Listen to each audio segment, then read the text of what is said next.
Missionary ba o dog style para mabuntis? Ito ang totoo.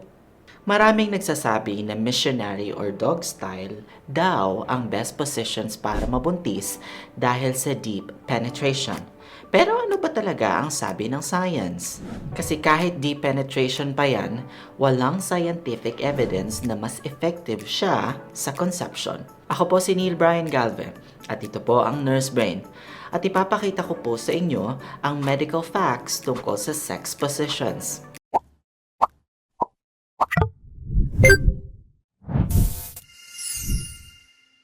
Una, sperm ay natural swimmers.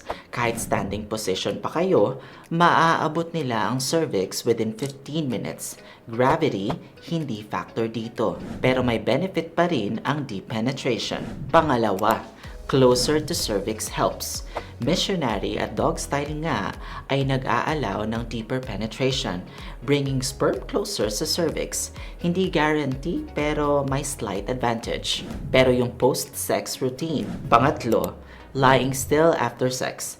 10 to 15 minutes lang. Pwede nyong i-prop ang hips with pillow. Hindi proven pero hindi rin na makakasama. Kaya tandaan, any position works, pero missionary at doggy may slight advantage. Most important pa rin ang timing at overall health nyo.